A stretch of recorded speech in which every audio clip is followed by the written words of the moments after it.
एक वचन को मैं आपके सामने रखे आज एक क्रिसमस का संदेश देने के लिए चाहता हूं. ஒரு வசனத்தை உங்கள் முன்பதாக வைத்து இன்றைக்கு நான் கிறிஸ்துமஸ் செய்தியை பிரசங்கிக்க போகிறேன். यूहन्ना रचित सुसमाचार पहला अध्याय उसका 18वां पद. யோவான் எழுதின சுவிசேஷம் 1ஆம் அதிகாரம் 18வது வசனம். यूहन्ना पहला अध्याय 18 पद. யோவான் 1ஆம் அதிகாரம் 18வது வசனம். परमेश्वर को किसी ने कभी नहीं देखा, एकलौता पुत्र जो पिता की गोद में है उसी ने उसे प्रकट किया. தேவனை ஒருவனும் ஒரு காலம் கண்டதில்லை, பிதாவின் மடியில் இருக்கிற ஒரே பேரான குமாரனே அவரை வெளிப்படுத்தினார். सब लोग मेरे पीछे पीछे इस वचन को बोलेंगे. எல்லாரும் எனக்கு பின்னால் இந்த வசனத்தை சொல்லுங்களேன். परमेश्वर को किसी ने कभी नहीं देखा, एकलौता पुत्र यीशु मसीह जो पिता की गोद में है उसी ने उसे प्रकट किया. मैं एक घटना को पहले बतलाने के जा रहा हूं. நான் முதலாவது ஒரு சம்பவத்தை சொல்ல போகிறேன். एक जवान एक लड़की से शादी किया. ஒரு வாலிபன் ஒரு பெண்ணை திருமணம் செய்தான். 4 महीना जब वो गर्भवती हुई, 4 மாதம் அவள் கர்ப்பவதியாய் ஆன பொழுது, ये बहुत साल के पहले की बात है, இது अनेक ஆண்டுகளுக்கு முன்னே நடந்த ஒரு சம்பவம். जबकि हम लोगों के पास टेलीफोन नहीं रहा அப்பொழுது நம்மிடத்திலே ஒரு டெலிபோன் வசதியும் இல்லை. और केवल चिट्ठी लिख सकते थे. வெறுமனே கடித தொடர்பு, கடிதம் எழுத முடியும். कुछ साल के बाद टेलीफोन आया. சில ஆண்டுகள் கழித்து டெலிபோன் வசதி வந்தது. ध्यान से सुनिएगा. நன்றாய் கவனியுங்கள். और जब 4 महीना की गर्भवती हुई पत्नी, அந்த மனைவி 4 மாத கர்ப்பவதியாய் ஆன பொழுது, वे दोनों अकेले रहते थे हिंदुस्तान में. இந்தியாவில் அவர்கள் 2 பேரும் தன்னந்தனியாய் இருந்தார்கள். क्योंकि दोनों परिवार ने इनको तिरस्कार कर दिया. ஏனென்றால் 2 குடும்பத்தாரும் இவர்களை வெறுத்து ஒதுக்கி விட்டார்கள். क्योंकि वे दोनों मसीह में आने के चलते, ஏனென்றால் இந்த 2 பேரும் கிறிஸ்துவை ஏற்றுக்கொண்டதினாலே वो परिवार ने तिरस्कार कर दिया. அந்த 2 குடும்பத்தாரும் இவர்களை ஒதுக்கி வைத்து விட்டார்கள். इसलिए उनका परिवार के साथ कोई संबंध नहीं, ஆகையினாலே இவர்களுக்கு அந்த குடும்பத்தோடு கூட எந்த ஒரு தொடர்பும் இல்லை. रिश्तेदारों के साथ कोई संबंध नहीं, உறவினரோடு கூட எந்த தொடர்பும் இருந்ததில்லை. और उस वक्त में 4 महीना की गर्भवती जब हुई, அந்த காலகட்டத்தில் 4 மாத கர்ப்பவதியாய் அவள் இருக்கிறாள். और आदमी को अचानक अमेरिका में काम मिल गया. இப்பொழுது அந்த புருஷனுக்கு அல்லது கணவனுக்கு அமெரிக்காவில் திடீரென்று வேலை வந்திருக்கிறது. उसको एक ही शर्त बताया गया, ஒரே ஒரு கண்டிஷன் தான், நிபந்தனை தான் போடப்பட்டிருக்கிறது. 5 साल नए घर लौट सकते हो. நீ 5 ஆண்டுகள் வீட்டுக்கு திரும்பி போக முடியாது. उन दिनों में अमेरिका जाना कई स्वप्न की बात रही. அந்த நாட்களிலே அமெரிக்காக்கு போவது अनेक சொப்பனத்துக்கு அடுத்த விஷயம் அது. उसी समय इस शर्त को ग्रहण करने के लिए एक तरफ पत्नी के बारे में सोचता है, दूसरे तरफ अपने भविष्य के बारे में सोचता है. அவன் இந்த வேலை ஒரு ஆஃபர் வரும்பொழுது ஒருபுறம் தன்னுடைய மனைவி நிலைமையை பார்க்கிறான், இன்னொரு புறம் அந்த அமெரிக்காவுடைய அந்த காரியங்கள் அதை குறித்து அவன் யோசிக்கிறான். अभी 6 महीना के बाद இப்பொழுது 6 மாதம் கழிந்த பின்பு इसको बच्चा होगा, இவளுக்கு பிள்ளை பிறக்க போகிறது. मैं साथ नहीं रहूंगा, நான் கூட இருக்க முடியாது, मेरे परिवार साथ नहीं देंगे, இவருடைய குடும்பத்தாரும் அங்கே உதவி செய்ய முடியாது, और अकेले हो जाएगी. அவள் தன்னந்தனியாய் இருக்க போகிறாள். लेकिन हमारा भविष्य जो है हमारा बच्चे के लिए भी हो, बहुत दिन के लिए होगा करके 5 साल नहीं आने से कोई बात नहीं करके दोनों निर्णय किए. 2 பேரும் இப்படி தீர்மானித்தார்கள், நமக்கு வரப்போகிற பிள்ளைகளுக்கும் இன்னும் அந்த எதிர்காலம் ஒரு நல்ல ஒரு எதிர்காலம் அமைந்து விடுமே என்று சொல்லி 5 ஆண்டுகள் தானே என்று சொல்லி தீர்மானித்து விட்டார்கள். पत्नी कहने लगी, மனைவி சொன்னாள், मैं तो प्रभु का हूं ना, इसलिए आप जाइए. நான் ஆண்டவருக்குடையவள் தானே, நீங்கள் போய்விடலாம். प्रभु कुछ ना कुछ उपाय करेंगे. தேவன் எப்படியாவது எனக்கு வழிமுறையை செய்வார். रोते हुए आदमी अमेरिका चला गया. அவன் அழுது அந்த மனிதன் அவளை விட்டு அமெரிக்காவுக்கு போனான். कभी कभी चिट्ठी लिख सकता है, எப்பொழுதாவது அவன் கடிதம் எழுத முடியும். चिट्ठी का जवाब 6 महीना के बाद आएगी. இந்த கடிதத்தினுடைய பதில் கடிதம் 6 மாதம் கழித்து தான் அங்கே வரும். और उसका मिलने के बाद फिर वो चिट्ठी लिखेगा, ये चिट्ठी लिखेगी. इसका मतलब साल में केवल 2 मर्तबा उसकी बातों को समझ सकती थी. அந்த கடிதம் பெற்ற பிறகு இவள் கடிதம் எழுதுவாள். அப்படி இருக்கும் பொழுது இந்த ஒரு வருடத்திலே 2 முறை தான் அவர்கள் தொடர்பு கொள்ள முடியும். ध्यान से सुनिए, நன்றாய் கவனியுங்கள். 150 साल के पहले इस प्रकार की वातावरण 150 ஆண்டுகளுக்கு முன்பதாக இப்படிப்பட்ட ஒரு சூழ்நிலை. और उस समय அந்த நேரத்திலே ये बोलने लगी, இவள் சொன்னாள், जब तो आप आएंगे ना बच्चा के साथ तो आपको हम उनका ले जाएंगे ना. நீங்கள் வரும்போது பிள்ளை இருக்குமே, பிள்ளையோடு கூட என்னையும் அல்லவா கூட்டிக் கொண்டு போவீங்க. उसी भरोसा में मैं रह जाऊंगी. அதே நம்பிக்கையிலேயே நான் இங்கே இருந்து விடுவேன். तूफान आए आंधी आए मैं संभाल लूंगी. புயல் வந்தாலும் காற்று வந்தாலும் நான் அதை சமாளித்து விடுவேன். बीमारी होगी या कुछ भी होगा मैं रह सकती हूँ. நான் வியாதி வந்தா என்ன பிரச்சனை வந்தாலும் நான் சமாளித்துக் கொள்ளுவேன். दो विचार, 2 எண்ணங்கள். आपको तो मैं रूबरू देखूंगी நான் உங்களை தான் பார்க்க போகிறேனே ரூபமாக. और हम लोग आपके साथ सदा के लिए रह जाएंगे. நாங்கள் உம்மோடு கூட பின்வரும் நாட்களிலே எப்பொழுதுமே வந்து அங்கே தங்கி விடுவோமே. इसी भरोसा, दो भरोसा का थाम के मैं रह जाएंगी. இந்த 2 நம்பிக்கையினுடைய அதே பலத்திலே நான் இங்கேயே இருந்து விடுவேன். आदमी जरूर रोया था, அந்த கணவன் உண்மையிலேயே அவன் அழுதான். चला गया. அவன் அழுது விட்டு போய்விட்டான். एक साल में केवल 2 मर्तबा चिट्ठी आई. ஒரு ஆண்டுல 2 முறை கடித தொடர்புகள் வந்தன. दूसरे बार केवल 2 बार. அப்படியே 2வது ஆண்டிலும் 2 முறை கடித தொடர்பு இருந்தது. लेकिन 4 साल जब हुई, ஆனால் 4 ஆண்டுகள் கழிந்த பின்பு, और इसको तो अभी तक बेटा भी हो गया, இதுக்குள்ளே இந்த மனைவிக்கு ஒரு மகனும் பிறந்து விட்டான். बेटा 3 साल का हो गया, இப்பொழுது மகன் பிறந்து 3 ஆண்டுகள் ஆகிவிட்டன, 3 வயது. और 3 साल में उसको प्री केजी में नाम लिखवाना था. இப்பொழுது 3 ஆண்டுகள் ஆகி அவனுக்கு ப்ரீ கேஜிலே அவனுக்கு அட்மிஷன் போட வேண்டும். प्री केजी में जाने से बच्चे पूछने लगे, அந்த ப்ரீ கேஜிக்கு போகும்பொழுது அங்க இருக்க பிள்ளைகள் கேட்டார்கள், तुम्हारा डैडी कहाँ है? உன்னுடைய அப்பா எங்கே? ये बेटा का देखा नहीं, मम्मी बोली है पप्पा है, दूर में है. அம்மா சொல்லி இருக்கிறாங்க, அப்பா தூரத்துல இருக்கிறாங்க, அவ்வளவு அவனுக்கு தெரியும்.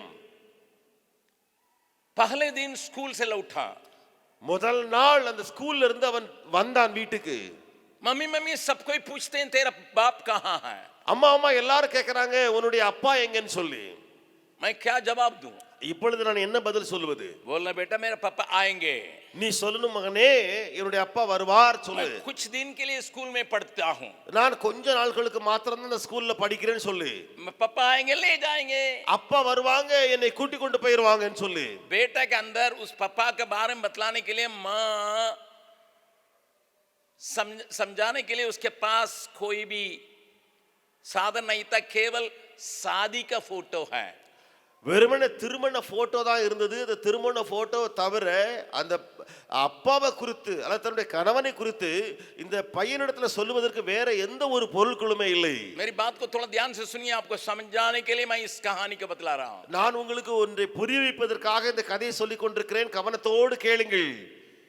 जब कभी बेटा पूछता था पापा चाहिए, எப்பொழுதெல்லாம் இந்த பையன் கேட்பானோ அப்பா வேண்டும், எனக்கு அப்பா வேண்டும் சொல்லி, उसकी माँ केवल फोटो दिखाती थी. அவளுடைய அம்மா வெறுமனே அந்த திருமண போட்டோவை தான் பையனுக்கு காண்பிப்பாள். बड़ा बड़ा माला पहना हुआ, பெரிய பெரிய மாலை போட்டவராக, टाई कोट पहना हुआ, டை கோட்டு அணிந்தவராக. और पापा मामा दोनों को देख रहे हैं. இப்பொழுது அப்பா அம்மா 2 பேரையும் அந்த பையன் பார்க்கிறான். आजकल फोटो में सब लोग हंसते हैं, लेकिन उन दिनों में फोटो में हंसते नहीं थे. அந்த पुराना फोटो देखिए ना, तब मालूम होगा. உங்களுக்கு தெரியும், அந்த பழைய திருமண போட்டோக்களை பாருங்கள். இன்றைக்கு எல்லாருமே சிரிக்கிறாங்க, போட்டோக்குள்ள நல்ல புன்சிரிப்போடு இருப்பாங்க. அந்த நேரத்துல இப்படியே தான் முகத்தை வச்சுக்கிட்டு இருப்பாங்க.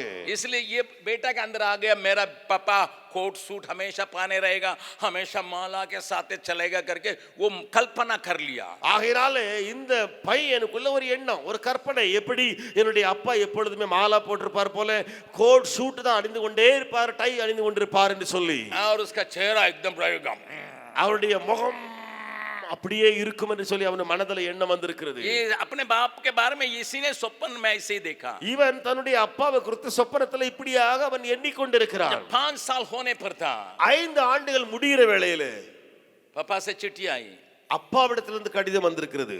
मैं अभी नहीं आ सकता हूं. நான் இப்பொழுது வர முடியாது.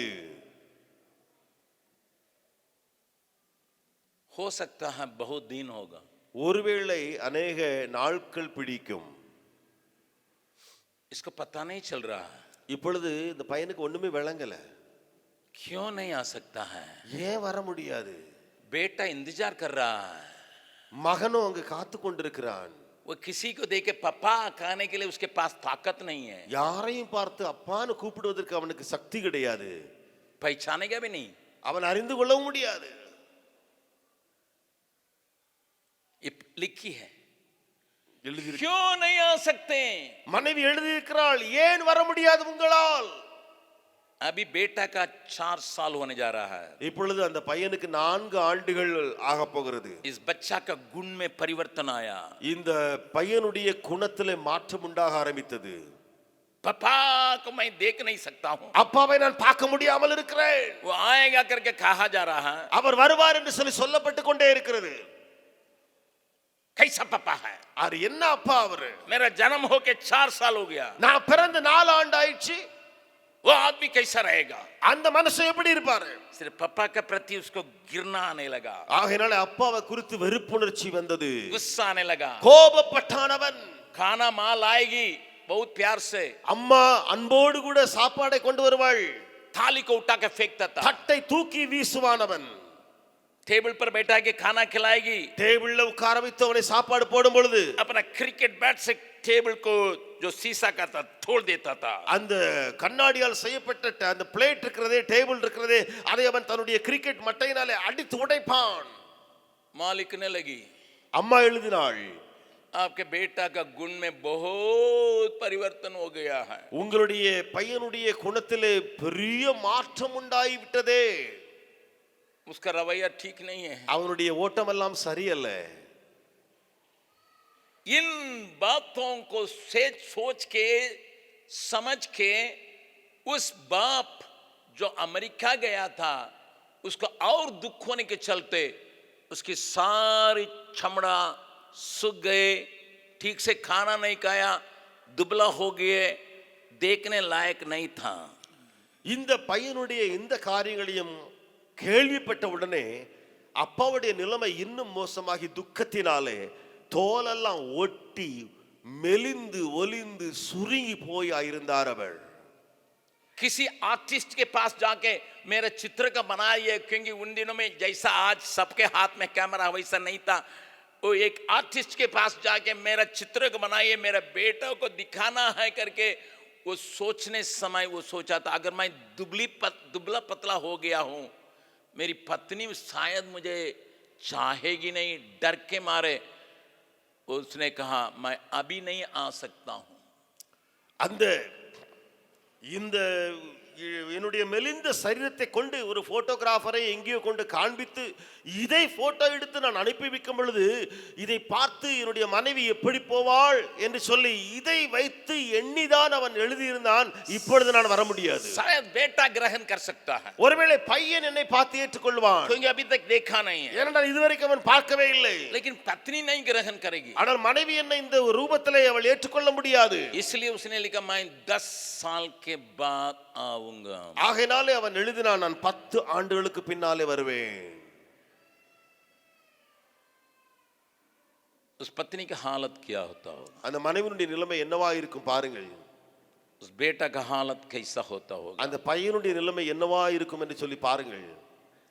पत्नी के दिल में एक ही इच्छा, அந்த மனைவியினுடைய உள்ளத்திலே ஒரே ஒரு எண்ணம், मेरा आदमी जल्दी आए, என்னுடைய புருஷன் சீக்கிரம் வரட்டுமே. कब आएगा, எப்போ வருவார் அவர், कब आएगा. எப்போ வருவார் அவர். उन दिनों में हवा जहाज नहीं, அந்த நாட்களிலே ஆகாய விமானங்கள் இருந்ததில்லை. पानी के जहाज में आना है. அவர் வர வேண்டியது கப்பல் பயணத்துல தான் வரணும். अगर अमेरिका में निकलेगा तो 3 महीना लगे जाएगा. அமெரிக்காவிலிருந்து புறப்பட்டால் 3 மாதங்கள் இங்கே வர பிடிக்கும். बेटा जरूर यहाँ घर में गुस्सा करता था, மகன் இங்கே கோபப்பட்டு கொண்டிருந்தவன் தான் உண்மையிலே. लेकिन दिल में एक दिन मेरा पापा आएगा, ஆனால் உள்ளத்துல ஒரு நாள் என்னுடைய அப்பா வருவார், आएगा, வருவார், मैं जवान हो जाऊंगा, நான் வாலிபனாகி விடுவேன். मुझे तो कंधे पर शायद उठाए नहीं सकता है. ஒருவேளை என்னை தோளில் அவர் சுமக்க முடியாது. हाँ, मैं देखूंगा कि मैं पापा जैसा हूं कि नहीं. ஆனால் நான் பார்ப்பேன், நானும் அப்பா ஒன்று போல இருக்கிறோமா என்று சொல்லி நான் பார்ப்பேன். उस प्यास बढ़ने लगा, அந்த தாகம் அவனுக்குள்ளே பெருக ஆரம்பித்தது.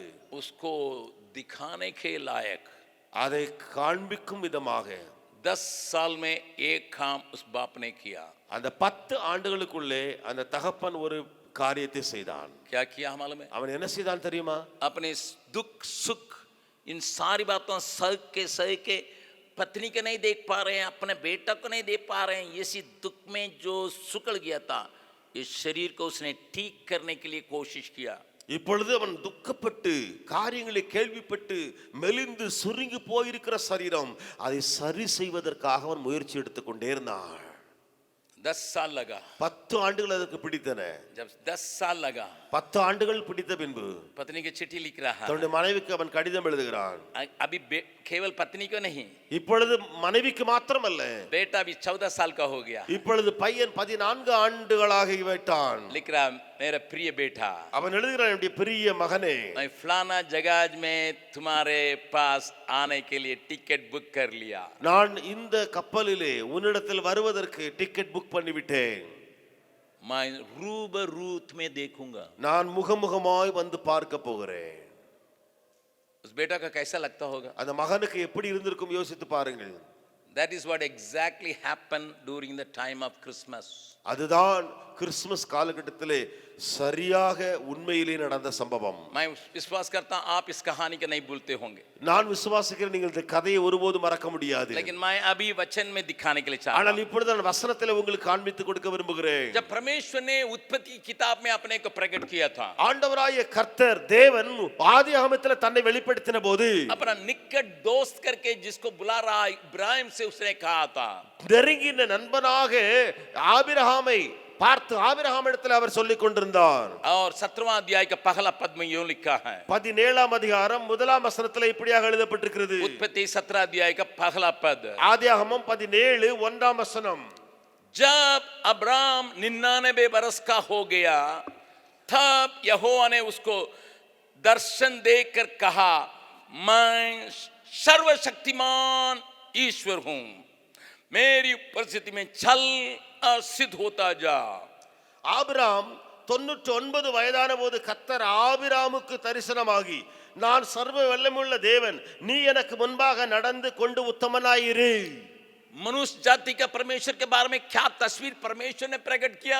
மனித குலத்துக்கு தேவனை குறித்ததான ஒரு காட்சி அல்லது படம் தேவன் எப்படியாக வெளிப்படுத்தினார்? यहां पर एक शब्द को देखिएगा, இங்கே ஒரு வார்த்தையை பாருங்கள், सर्वशक्तिमान. சர்வ வல்லமையுள்ளவர். मनुष्य को यही ज्ञान मिला है. மனிதனுக்கு இந்த ஒரு அறிவுதான் கிடைத்திருந்தது. कुछ भी कर सकता है, அவர் என்னவும் செய்ய முடியும், कुछ भी कर सकता है. என்னவும் செய்ய முடியும் அவர். इसलिए आज भी अन्य जाति भी कहते हैं ऊपर वाला जो करेगा करेगा. ஆகையினாலே பிரஜாதியர் பிற ஜனங்களும் சொல்கிறார்கள், மேலே இருக்கிறவர் அவர் என்ன நினைக்கிறார் அதை செய்வார். इसलिए मुसलमान भाई लोग कहते हैं अल्लाहू अकबर. ஆகையினாலே இஸ்லாமிய சகோதரர்கள் சொல்கிறார்கள் அல்லாஹு அக்பர் என்று சொல்லி. अल्लाहू अकबर मतलब क्या होता है? அல்லாஹு அக்பர் என்று சொன்னால் என்ன அர்த்தம்? परमेश्वर महान है. தேவன் பெரியவராயிருக்கிறார். इब्राहिम से पूछेंगे आपका परमेश्वर कौन है भैया? ஆபிரகாமை பார்த்து கேட்டால் உங்கள் தேவன் யாரையா? सर्वशक्तिमान. சர்வ வல்லவர் என்று சொல்லுவான். इतना ही, அவ்வளவுதான். क्योंकि इससे ज्यादा उनको मिलना नहीं. இதுக்கு அதிகமாய் அவனுக்கு வெளிப்படுத்தப்படவில்லை. बाइबल क्या बतलाती है? வேதம் என்ன சொல்கிறது? पहला तीमोथेयुस, 1 தீமோத்தேயு, सॉरी दूसरा तीमोथेयुस, 2 தீமோத்தேயு, सॉरी पहला तीमोथेयुस மன்னித்துக் கொள்ளுங்கள், 1 தீமோத்தேயுவிலே 6 अध्याय 15-16 पद, 6ஆம் அதிகாரம் 15, 16, 17 வசனங்கள். पहला तीमोथेयुस 6 अध्याय का 15वां पद, 1 தீமோத்தேயு 6, 15. जिसे वो ठीक समयों में दिखाएगा, जो परम धन्य अद्वैत अधिपति और राजाओं का राजा और प्रभुओं का प्रभु है. ஒருவராய் சாவாமை உள்ளவரும் சேரக்கூடாத ஒளியில் வாசம், சாரி 15, அந்த பிரசன்னமாகுதலை தேவன் தம்முடைய காலங்களில் வெளிப்படுத்துவார். அவரே நித்தியானந்தமுள்ள ஏக சக்கராதிபதியும் ராஜாதி ராஜாவும் கர்த்தாதி கர்த்தாவும். और उमरता केवल उसी की है, अमरता केवल उसी की है, और वो अगम्य ज्योति में रहता है, और न उसे किसी मनुष्य ने देखा और न कभी देख सकता है. उसकी प्रतिष्ठा और राज युगानुयुग रहेगा. ஒருவராய் சாவாமை உள்ளவரும் சேரக்கூடாத ஒளியில் வாசப்படுகிறவரும் மனுஷரில் ஒருவரும் கண்டிராதவரும் காணக்கூடாதவருமாய் இருக்கிறவர் அவருக்கே கனமும் நித்திய வல்லமையும் உண்டாயிருப்பதாக ஆமென். परमेश्वर की स्थिति क्या है? தேவனுடைய நிலைமை என்ன? अमरता केवल उसी की है. அந்த சாவாமை அவருக்கே சொந்தம்.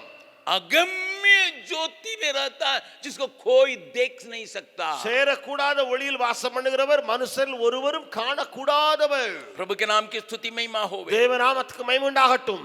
मनुष्य ने इसी तस्वीर को ही अपने में लेके चलते रहा. மனிதர்கள் இந்த ஒரு காட்சியை தான் தனக்குள்ளே வைத்து கொண்டு நடந்தினார்கள். Listen my people of God. मेरे परमेश्वर का लोगों मेरे सुने. इसी बात को लेके मनुष्य परमेश्वर के लिए इंतजार करता था. இந்த காரியத்தை மனதில் வைத்து தான் தேவனுக்காக காத்திருந்தார்கள் ஜனம்.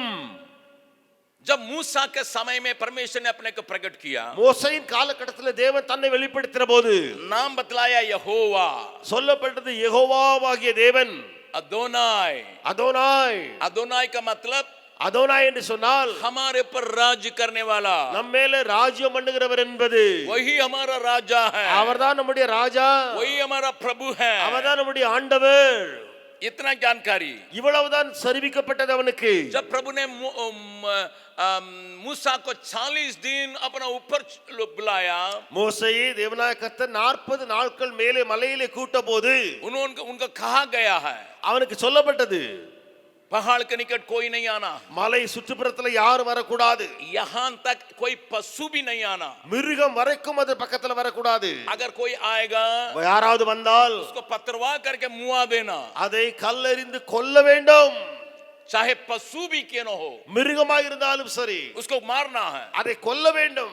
इतना 2 बार उनको चेतावनी देने के बाद मूसा ऊपर गया. இப்படி 2 முறை அவனுக்கு எச்சரிப்பு கொடுக்கப்பட்ட பின்புதான் மோசே மேலே ஏறி போனான். परमेश्वर ने कहा था मैं मुझसे मुलाकात करने के लिए आओ, தேவன் சொன்னார் என்னை சந்திக்கும்படி உச்சிக்கு ஏறி வா, मैं लिखित दूंगा. நான் எழுதி உனக்கு கொடுப்பேன். जिन लोगों के लिए मैं आज्ञा देने के लिए चाहता मैं लिखित दूंगा. எந்த ஜனங்களுக்கு நான் கட்டளைகளை கொடுக்க போகிறேனோ அவைகளை எழுதி நான் தருவேன். आपको मालूम है உங்களுக்கு தெரியும் जब ऊपर मूसा गया மேலே மோசே போனபோது पूरा धुआं धुआं धुआं धुआं कुछ दिखाई नहीं पड़ रहा அந்த है. மலையே ஒரு புகை மண்டலமாய் காட்சியளித்தது, ஒன்றும் காணப்பட முடியவில்லை. मूसा भी परमेश्वर को देखा नहीं, மோசேயும் தேவனை இதுவரைக்கும் கண்டதில்லை. लेकिन आवाज सुन रहा ஆனா है, சத்தத்தை கேட்கிறான். वो भी गर्जन की आवाज जैसा. அதுவும் கர்ஜிக்கிற ஒரு சத்தம், पृथ्वी पूरा हिल रहा है. அந்த பூமியை அதிரக்கூடிய சத்தம். मेरा बाइबल बतलाती है வேதம் சொல்லுகிறது मूसा भी अत्यंत डर गया. மோசேயும் அவன் நடுங்கி பயந்து போனான். देखिएगा इब्रानियों की पुस्तक, பாருங்கள் எபிரேயருக்கு எழுதின நிருபத்திலே और वहां पर इब्रानी का लेखक कहता है, அங்கே எபிரேயருக்கு ஆக்கியோன் இப்படியாக சொல்லுகிறார். वहां पर 12वां अध्याय அங்கே 12வது அதிகாரம் 18 पद में पाते हैं, 18 19 18 19 வசனங்களில் நாம் வாசிக்கிறோம். सॉरी 18 से लेकर हम 21 तक पढ़ेंगे. 18 இருந்து 21 வரை நாம் वासिத்து பார்க்க முடியும். तुम तो उस पहाड़ के पास जो छुआ जा सकता था और आग से प्रज्वलित था और खाली गड्ढा और अंधेरा और आंधी के पास, அன்றியும் தொடக்கூடியதும் அக்னி பற்றி எரிகிறதுமான மலையிடத்திற்கும் அந்தாரம் இருள் பெருங்காற்று ஆகிய இவைகளிடத்திற்கும் 19वां पद लिखा है, और तुरी की ध्वनि और बोलने वालों के ऐसे शब्द के पास नहीं आए जिसके सुनने वालों ने विनती की कि अब हमसे और बातें न की जाएं. எக்கால முழக்கத்தினிடத்திற்கும் வார்த்தைகளுடைய சத்தத்தினிடத்திற்கும் நீங்கள் வந்து சேரவில்லை. அந்த சத்தத்தை கேட்டவர்கள் பின்னும் தங்களுக்கு வார்த்தை சொல்லப்படாதபடிக்கு வேண்டிக் கொண்டார்கள். क्योंकि वे उस आज्ञा को न सह सके कि यदि कोई पशु भी पहाड़ को छुए तो पथरवाह किया जाए. ஏனெனில் ஒரு மிருகமாகிலும் மலையை தொட்டால் அது கல்லெறியப்பட வேண்டும் அல்லது அம்பினால் ஈயுள் சாக வேண்டும் என்று சொல்லப்பட்ட கட்டளைகளை சகிக்க மாட்டாதிருந்தார்கள். 21वां पद, 21ஆம் வசனம். अब वो दर्शन ऐसा डरावना था कि मूसा ने कहा मैं बहुत डरता और कांपता हूं. மோசேயும் நான் மிகவும் பயந்து நடுங்குகிறேன் என்று சொல்லத்தக்கதாக அந்த காட்சி அவ்வளவு பயங்கரமாக இருந்தது. मूसा भी नहीं देखा. மோசே இப்பொழுது பார்க்கவில்லை. जरूर आमने सामने एक दोस्त दूसरे दोस्त से जैसा बातचीत करता उसी प्रकार सुनने का ताकत रहा. முகமுகமாய் அல்லது முன்னால நின்று நண்பர்கள் பேசுவது போல கேட்கக்கூடிய பலத்தை அவன் பெற்றான். और वहां से लौटने के बाद उसके चेहरा चमकता था. அங்கே இருந்து திரும்பி வரும்பொழுது அவனுடைய முகம் பிரகாசித்துக் கொண்டிருந்தது. उस अगम्य ज्योति इतना प्रकाशित था मूसा को भी ज्वालित कर दिया. சேரக்கூடாத அந்த ஒளி அவ்வளவாய் வெளிச்சத்தை தந்தது. மோசேயுடைய முகமும் கூட பிரகாசமாயிடுச்சு.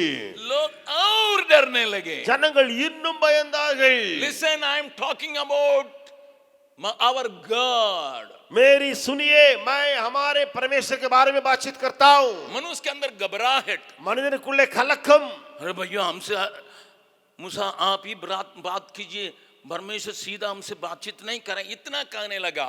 அவ்வளவாய் சொன்னார்கள். மோசே நீரே பேசும், எங்களோடு கூட தேவன் பேச வேண்டாம் என்று பயந்திருந்தார்கள். But परंतु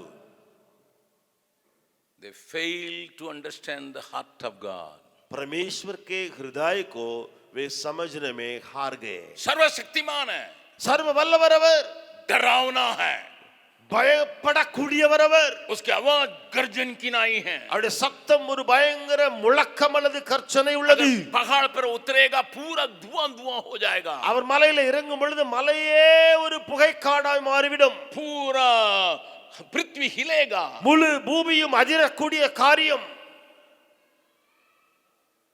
कान फट जाएगा, காதை செவியே வெடித்து விடும் போல, आंख अंधा हो जाएगा. கண்களே குருடாகிரும் போல.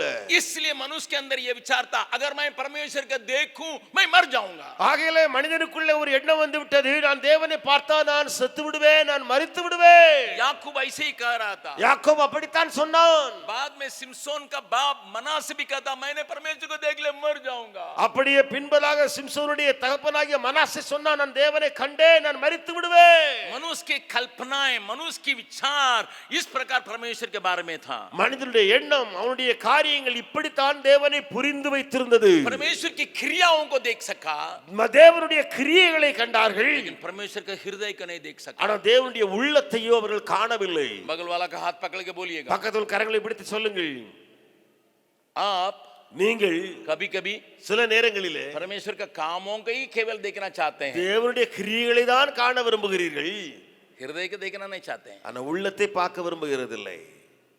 The problem with the man today is this. आज के मनुष्य की समस्या यही है. हमारे यहाँ प्रार्थना करने के लिए कई लोग बीमार लोग आते हैं हर एक हफ्ता. ஒவ்வொரு வாரமும் நம்மிடத்திலே अनेक வியாதிஸ்தர்கள் வருவதுண்டு. நம்மிடத்திலே ஜெபத்தை வேண்டி वे क्या पापा मांगते हैं? அவர்கள் என்ன கேட்கிறார்கள் தெரியுமா? भैया बहुत दिन से बीमार है, आप हाथ रख लीजिए ना मैं ठीक हो जाऊंगा. ரொம்ப வியாதியா இருக்கிறானே, கையை வைத்து ஜெபம் பண்ணுங்க, நான் சுகமாயிருவேன். ये बेटा का दिमाग खराब होता है, खोते जा रहा है, थोड़ा हाथ रख लीजिए ना ठीक हो जाएगा. என் பையன் வாலிப பையன் மூளையில ஒரு மாதிரி அவன் கெட்டு போய் இருக்கிறான், அவன் எப்படி இருக்கிறான், நீங்க ஜெபம் பண்ணுங்க அவன் சரியாயிருவான். मैं कर्जा में पड़ा हूँ, मुझे छुटकारा चाहिए. நான் கடன் பட்டிருக்கிறேன், எனக்கு விடுதலை வேண்டும். என்ன कई लोग यहाँ आते हैं, அநேகர் இங்க வருகிறாங்க, मुझे काम नहीं मिल रहा, खोजते खोजते मैं थक गया हूँ. எனக்கு வேலையே கிடைக்கல, நான் தேடி தேடி களைத்திருக்கிறேன். आप प्रार्थना कीजिए, நீங்க ஜெபிங்க. क्योंकि वे केवल परमेश्वर की क्रिया को ही देखने के लिए चाहते हैं. இரண்டால் அவர்கள் வெறுமனே தேவனுடைய கிரியை மட்டும் காண விரும்புகிறார்கள். मेरे प्यारे लोगों, என்னுடைய பிரியமானவர்களே, आप सेवकाई में रहने के बाद भी आप भी इसी कतरा में होंगे. நீங்களும் ஊழியத்தில் இருந்தாலும் நீங்களும் இந்த ஆபத்துல இருக்க வாய்ப்பு உண்டு. कौन सा कतरा? அது என்ன ஆபத்து? केवल तेरी क्रिया को हम देखने के लिए चाहेंगे. வெறுமனே உம்முடைய கிரியைகளை நாங்கள் காண விரும்புவோம். तेरे क्रिया से हम तृप्त होने के लिए चाहते हैं. உம்முடைய கிரியைகளினாலே திருப்தி அடைய விரும்புகிறோம். परंतु ஆனால் अगर आप उससे प्यार करने लगेंगे, அவரை நீங்கள் அன்பு கூறினால், डरेंगे, उसकी क्रिया को चाहेंगे, நீங்கள் பயந்திருந்தால் இருந்தால் அவருடைய கிரியை மட்டும் விரும்புவீர்கள். चारों तरफ की बातों से डर गए तो आपको उस क्रिया को देखने के लिए चाहेंगे. நான்கு புறம் இருக்கிற காரியங்களை நீங்கள் கண்டு பயந்திருந்தால் அவருடைய கிரியை மாத்திரம் விரும்புவீர்கள். अपने जीवन की समस्याओं को देखेंगे, आप परमेश्वर की क्रिया को चाहेंगे. உங்களுடைய வாழ்க்கையின் பிரச்சனைகளை மட்டும் பார்த்தால் நீங்கள் அவருடைய கிரியைகளை மாத்திரம் விரும்புவீர்கள். परंतु ஆனால் अगर आप अपने बाप के साथ संबंध रखने के लिए चाहेंगे, आप क्रिया से तृप्त नहीं होंगे, उसके हृदय को देखने के लिए चाहेंगे. நீங்கள் அந்த தகப்பனோடு கூட உறவு வைத்துக் கொள்ள விரும்பினால் விரும்புவீர்கள் என்று சொன்னால் அவருடைய கிரியைகளை மட்டுமல்ல அவருடைய இருதயத்தையும் உள்ளத்தையும் விரும்புவீர்கள். आज मसीहत का क्या गलती है? இன்றைக்கு கிறிஸ்தவத்தின் தவறு என்ன? बड़े बड़े प्रचारकों का क्या गलती है? பெரிய பெரிய பிரசங்கிமார்கள் செய்கிற தவறு என்ன? आज की सुसमाचार इस प्रकार होने का कारण क्या है? இன்றைய சுவிசேஷம் இப்படி மாறிவிட்டதின் காரணம் என்ன? चमत्कार को चाहते हैं, அற்புதங்களை விரும்புகிறார்கள். केवल चमत्कार को चाहते हैं, அவர்களுக்கு தேவை அற்புதம் மட்டுமே. अपने जीवन की आवश्यकताओं को पूरा करने के लिए चाहते हैं. தன்னுடைய வாழ்க்கையின் தேவைகளை மட்டும் சந்திக்கப்பட விரும்புகிறார்கள். लेकिन प्रभु आपसे हमसे ये दिखाने के लिए चाहता है. ஆனால் கர்த்தர் உங்களிடத்தில் இதை காண்பிக்க விரும்புகிறார். See my heart, मेरे हृदय को देखो. दिल ये चाहे मेरा संग संग रहूं सदा, मर्जी हो पूरी तेरी, है ये तमन्ना मेरी. मिलके गाएंगे. दिल ये चाहे मेरा संग संग रहूं सदा, मर्जी हो पूरी तेरी, है ये तमन्ना मेरी. दोनों हाथों को उठा के यीशु मेरे प्यारे सनम, मन में बसे मेरे हरदम. यीशु मेरे प्यारे सनम, मन में बसे मेरे हरदम. केवल बहन लोग गाएंगे. यीशु मेरे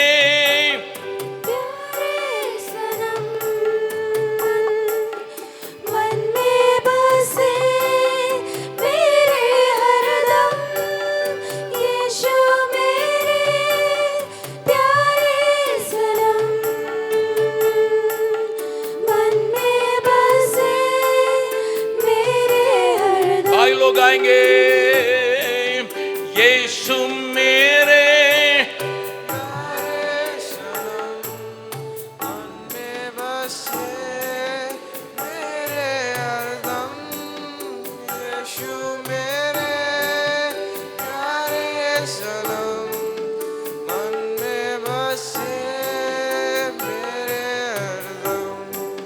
தமிழ்ல பாடலாமா?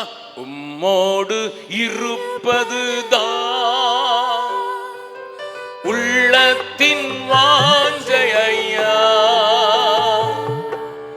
உம் சித்தம் செய்வதுதான் இதயத்தின் ஏக்கமையா. உம்மோடு இருப்பதுதான் உள்ளத்தின் வாஞ்சை ஐயா, உம் சித்தம் செய்வதுதான் இதயத்தின் ஏக்கமையா.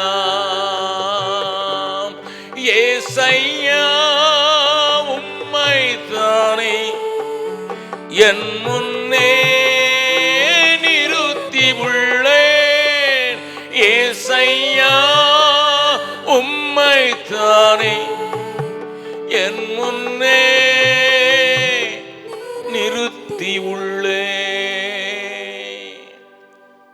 जैसा मैंने पहला उदाहरण में कहा था वैसे ही நான் எப்படி முதலாவது உதாரணத்திலே சொன்னேனோ அப்படியே उस लड़का बाप से चिट्ठी आने से पढ़ के उसकी माँ जब उसको पढ़ने नहीं आया पढ़ के सुनाया तुम्हारा बाप का लिखा हुआ चिट्ठी है. அந்த பையனுக்கு வாசிக்க தெரியாத ஒரு காலகட்டத்திலே அம்மா இப்படியாக சொல்லி அவனுக்கு விளக்கினார்கள். உன்னுடைய அப்பாவிடத்துல வந்த கடிதம் இப்படி சொல்லுதப்பா. उसका नाम लिख कर गया मेरे तरफ से तुम उसको चुम्बन दे दो. அவருடைய தகப்பன் இப்படியாக எழுதியிருந்தார், என்னிடத்திலிருந்து நீ முத்தம் கொடுக்கிறது போல நீ அவனுக்கு ஒரு முத்தம் கொடு. उसका नाम समझ लीजिए, कोई आप जो नाम लगाना चाहते हैं उस नाम का लगाइएगा। அனி அங்க பெயர் அவனுக்கு ஒரு பெயர் கொடுக்கணும்னு சொன்னா அவனுக்கு ஒரு பெயரை நீங்க நினைக்கிறது போல ஒரு பெயரை வச்சு பாருங்க. और पापा ने लिखा तुम्हारे लिए चुम्मा देने के लिए, देखो பாரு உன்னுடைய அப்பா எழுதிருக்காருப்பா உனக்கு இப்படி முத்தம் கொடுக்கணும்னு சொல்லி எழுதிருக்காரு. लिखा नाम लेकर के, मान लीजिए जबक कुमार से मैं अव्वा दे रहा हूं, अव्वा अव्वा अव्वा अव्वा अव्वा अव्वा। ஜபகுமாருக்கு நான் முத்தம் கொடுக்கிறேன் என்று சொல்லி அந்த ஜபகுமார்னு வச்சுக்கிடுங்களா, அப்படி எழுதப்பட்டிருக்கிறது. बेटा का क्या मालूम है, அந்த பையனுக்கு என்ன தெரியும், बाप को देखा नहीं है, அவன் தான் அப்பாவை பார்க்கவே இல்லையே. तस्वीर तो उसके लिए जो दिया गया वो सही नहीं है, ஏனென்றால் அவருக்கு கொடுக்கப்பட்ட அந்த படம் இருக்கிறதே அதுவும் சரியல்லவே. बहुत बड़ा माला पहना हुआ है, பெரிய மாலையை போட்டிருக்கிறாரு. और इतने ही में उसका दिखाई पड़ता है, அவ்வளவுதான் அவனுக்கு புரிய வருகிறது. कोट सूट के साथ है, கோட் ஷூட் போட்டிருக்கிறாரு. उतना बड़ा आदमी है मेरा पप्पा, இவ்வளவு பெரிய ஆளு என்னுடைய அப்பா, कि हम जो गले लगाएंगे, நான் எப்படி போய் அவரை முத்தம் கொடுக்க முடியும். सब बच्चों जैसा जो धोती पहन के जाता उसी के जैसा हमारा पापा कोट सूट टाई पहना है, वो क्या उठा के ले चलेंगे. எல்லா பிள்ளைகளுடைய அப்பா அம்மா வேஷ்டி சட்டெல்லாம் போட்டிருக்கிறாரு, ஆனா அத போல என்னுடைய அப்பா இல்லையே, நான் அப்படி கோட் சூட் போட்டிருக்காரு, என்னை தூக்கிட்டு போவாரா?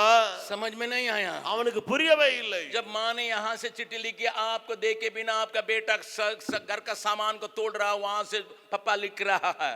இப்பொழுது தாய் எழுதியிருக்கிறாள், உங்களை காணாமல் பையன் இப்படியாக கோபப்பட்டு வீட்டில் இருக்கிற ஜாமானங்களாம் உடைக்கிறான்னு சொல்லி அம்மா எழுதின உடனே அப்பா அங்க இருந்து எழுதுகிறார், बेटा மகனே मैं आऊंगा ना देखूंगा तुमको, நான் வந்தன உன்னை பாத்திரமா ஒரு கை. डर रहा है, அவன் பயந்துட்டான், नहीं आना है, இல்ல வரண்டா. मम्मी दिखा रही है, அம்மா காண்பிக்கிறாள், तुम्हारे पापा अमेरिका जाने के पहले तुम्हारे लिए एक झूला खरीद के गया ना, ये झूला है. பாரு உன்னுடைய அப்பா அமெரிக்காவுக்கு போவதற்கு முன்பதாக ஒரு அழகான ஒரு ஊஞ்சல் வாங்கி கொடுத்துட்டு போனாரே, அந்த ஊஞ்சல் இதுதான் பாரு உனக்குன்னு செய்யப்பட்டது. तुमको बैठा के झुलाने के लिए मुझे खरीद के पहले तुम्हारा जन्म का पहले ही इंतजाम करके गया है. அது முதலாவதே நீ அங்கே இருக்கும் பொழுது அவர் போக முன்பதாகவே உனக்கு அந்த ஊஞ்சலை வாங்கி கொடுத்திருக்கிறாரு. वो झूला का लात मार रहा, அவன் அந்த ஊஞ்சலை காலையிட்டு மிதிக்கிறான். अरे हमको झूला से क्या मतलब है, எனக்கு அந்த ஊஞ்சலினால என்ன வந்துறது போதுப்பா. because he doesn't understand the heart, क्योंकि वो हृदय को न समझा. now இப்பொழுது परमेश्वर अपने को उसका बाप करके बतलाने के लिए कोशिश कर रहा है.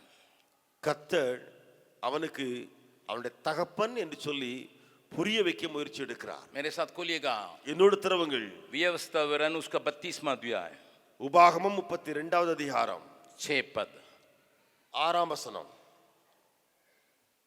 व्यवस्था विवरण उसका 32वां अध्याय 6, ड्यूट्रोनॉमी 32:6. உபாகமம் 32 6ஆம் வசனம். हे मूढ़ और निर्बुद्धि, डांट की चुटी, शब्दों को थोड़ा देखिएगा. हे मूढ़ और निर्बुद्धि, क्या तुम यहोवा का ये बदला देते हो? क्या वो तेरा पिता नहीं है जिसने तुमको मोल लिया है? उसने तुमको बनाया और स्थिर भी किया है. விவேகமில்லாத மதிகெட்ட ஜனங்களே, இப்படியா கர்த்தருக்கு பதிலளிக்கிறீர்கள்? உன்னை ஆட்கொண்ட பிதா அவர் அல்லவா? உன்னை உண்டாக்கின உன்னை நிலைப்படுத்தினவர் அவர் அல்லவா? प्रभु कहता है, ஆண்டவர் சொல்லுகிறார், अरे बेटा तुम क्यों चीजों को तोड़ते हो? ஏ மகனே நீ ஏன் பொருட்களை போட்டு உடைக்கிறாய்? तुम्हारे आने के पहले मैं झूला करने के गया था.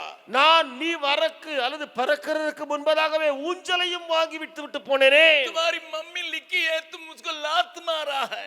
உன்னுடைய அம்மா எழுதியிருக்கிறாள், எனக்கு நீ அதை காலால மிதித்து போடுகிறாய். क्या मूर्ख, மதிகெட்டவனே, निर्बुद्धि, புத்தி இல்லாதவனே, मेरे किए हुए काम के लिए यही बदला दोगे? நான் செய்த காரியத்துக்கு இதுதான் பரிகாரமா? मैं तेरा पिता नहीं हूं, நான் உன்னுடைய அப்பா அல்லவோ? तुम्हें मैं ही इस दुनिया में आने का कारण बना।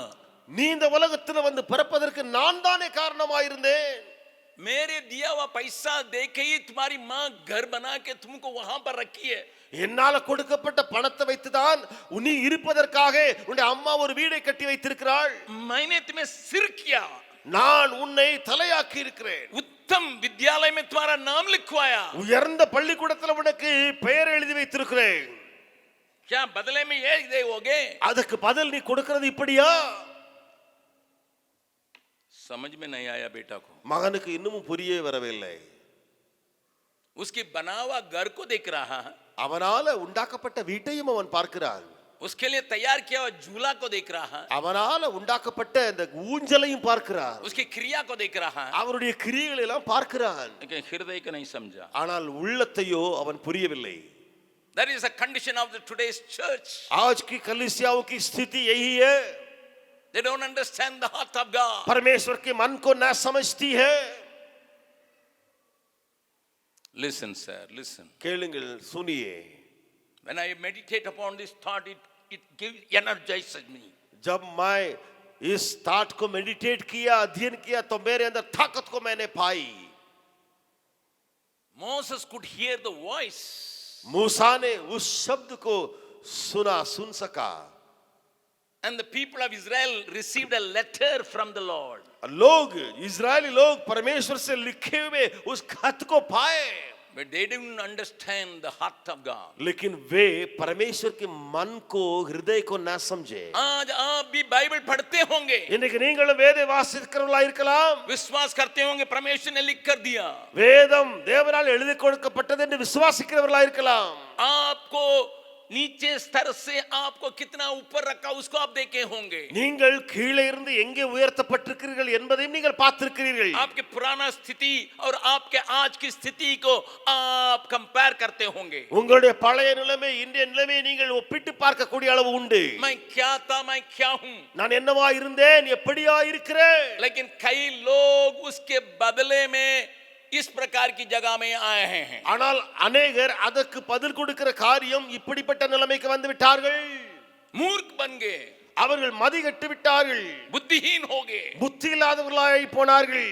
By their behavior, by their words, they behave like a fool. उनके क्रियाओं के द्वारा, उनके व्यवहार के द्वारा, उनके वचनों के द्वारा वे मूर्ख जैसे बातें कर रहे हैं. बाप का नहीं मालूम है, தகப்பனுக்கு தெரியவே தெரியாது. आ नहीं सकता है, வர முடியாது, இங்கே देख नहीं सकता है, பார்க்கவும் முடியாது, अपने दिल को खोल के दिखा नहीं सकता. தன்னுடைய உள்ளத்தை திறந்து காண்பிக்கவும் முடியாது. But one man understood that. लेकिन एक व्यक्ति ने उसे समझा. वो भी अपने जीवन के आखिरी वक्त में. அதுவும் தன்னுடைய வாழ்க்கையின் கடைசி பகுதியிலே. Turn with me, मेरे साथ खोलिएगा. என்னோடு கூட திறவுங்கள். First Chronicle 29, पहला इतिहास उसका 29 अध्याय. 1 நாளாகமம் 29வது அதிகாரம் 18 पद पहले पढ़ेंगे. 18வது வசனத்தை முதலாவது வாசிக்கலாம். हे यहोवा, हे हमारा पुरखा इब्राहिम, इसहाक और इजराइल के परमेश्वर, अपनी प्रजा के मन के विचारों में ये बात बनाए रख और उनके मन अपनी ओर लगाए रख. ஆபிரகாம், ஈசாக்கு, இஸ்ரவேல் என்னும் எங்கள் பிதாக்களின் தேவனாய கர்த்தாவே, உமது ஜனத்தின் இருதயத்தில் உண்டான இந்த சிந்தையையும் நினைவையும் என்றென்றைக்கும் காத்து அவர்கள் இருதயத்தை உமக்கு நேராக்கி அருளும். Listen, I am going to tell you an important thing. मैं आपको एक खास बात को सुनाने जा रहा हूं, सुन लीजिए. दाऊद राजा ही एक प्रार्थना करता है. தாவூது ராஜா தான் ஒரு ஜெபம் பண்ணுகிறான். इजराइल का परमेश्वर, இஸ்ரவேலின் கர்த்தாவே, इनके मन के विचार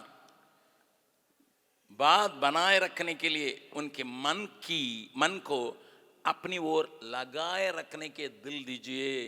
இந்த உம்முடைய ஜனத்தின் இருதயத்தில் உண்டான இந்த சிந்தனையையும் நினைவையும் என்றென்றைக்கும் காத்து அவர்கள் இருதயத்தை உமக்கு நேராக்கி அருளும். He started praying. वो प्रार्थना करना शुरू किया. People must know God's mind. लोग परमेश्वर के मनसा या मन को पहचाने। प्रभु के नाम की स्तुति प्रशंसा होवे, தேவநாமத்துக்கு மகிமை உண்டாவதாக, प्रभु के नाम की स्तुति महिमा होवे। தேவநாமத்துக்கு துதி உண்டாவதாக। वहां एक शब्द दिया गया है, அங்கே ஒரு வார்த்தை போடப்பட்டிருக்கிறது, वो हमारा बाप है। அவர் நம்முடைய பிதாவாய் இருக்கிறார்। I missed that verse, maybe in 2 Samuel. मैं आगे आपको बतलाऊंगा। ஒரு வசனத்தை நான் அங்கே சொல்ல முடியவில்லை, அந்த வசனம் இருக்கிறது, அதை உங்களுக்கு பின்னாலே சொல்லுவேன்। आपको मालूम है मैं नोट्स रख के प्रचार नहीं करता हूं, इसलिए मिस कर रहा हूं। உங்களுக்கு தெரிந்திருக்கிறபடி நான் நோட்ஸ் வைத்து நான் பிரசங்கிக்கிறது இல்லை, ஆகையினாலே அந்த வசனத்திலே நான் जैसा परमेश्वर प्रेरणा देता मैं वैसे ही प्रचार करता हूं। எப்படி ஆண்டவர் என்னை நடத்துகிறாரோ அப்படியே நான் பிரசங்கித்துக் கொண்டிருக்கிறேன்। वहां इस वचन को आप पढ़ देख सकते हैं। நீங்கள் அங்கே இந்த வசனத்தை பார்க்க முடியும்। I strongly believe it is in 1 Chronicle 29 chapter. நான் முழுவதும் நம்புகிறேன் அந்த வசனம் 1 நாளாகமம் 29வது சாப்டர்ல தான் இருக்கிறது। प्रभु हमें बताया उसके नो 28 फर्स्ट Chronicle 28 1 நாளாகமம் 28வது அதிகாரத்தில் இருக்கிறது। 6th verse, 6வது வசனம்। पहला इतिहास उसका 28 अध्याय का 6 पद। 1 நாளாகமம் 28 6வது வசனம்। दाऊद यहाँ बातचीत कर रहा है, இங்கு டேவிட் பேசுகிறான்।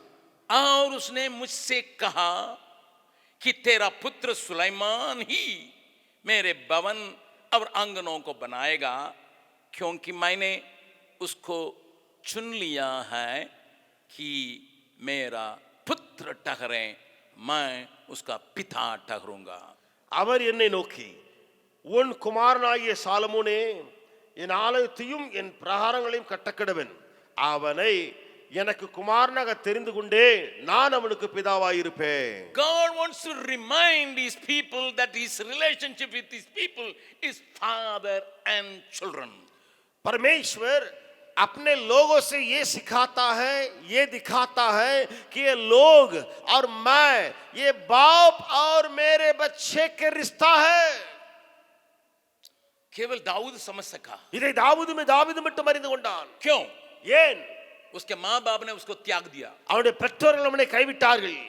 आपको मालूम है, உங்களுக்கு தெரியும், इसलिए हम गाते हैं, ஆகையால் நாம் பாடுகிறோம், यदि माता पिता छोड़ दे भी मेरा यीशु संभालेगा मुझे।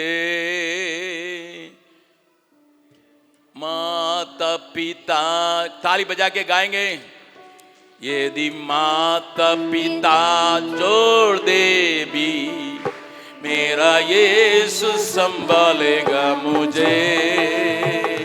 गुप्त स्थान में मुझे छिपाएगा और चट्टान पर चढ़ाएगा। गुप्त स्थानों में मुझे छिपाएगा और चट्टान पर चढ़ाएगा। प्रभु यीशु मेरी ज्योति, आओ वही है मेरा बुदा, मेरे जीवन का गढ़ है वही, मैं किसी से नहीं डरूंगा। मेरे जीवन का गढ़ है वही, मैं किसी से नहीं डरूंगा।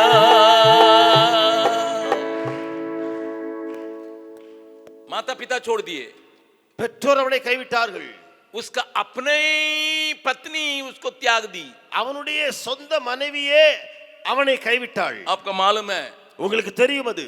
उसका हाथ से छीन के उसका बाप ने दूसरे के साथ शादी करा दिया, उसका प्यारी पत्नी को। அந்த அவனுடைய கரத்திலிருந்தே அவனுடைய மனைவியை பிடுங்கி, அவனுக்கு நேசமான மனைவியை பிடுங்கி இன்னொருவருக்கு திருமணம் செய்து விட்டார் அந்த தகப்பன்।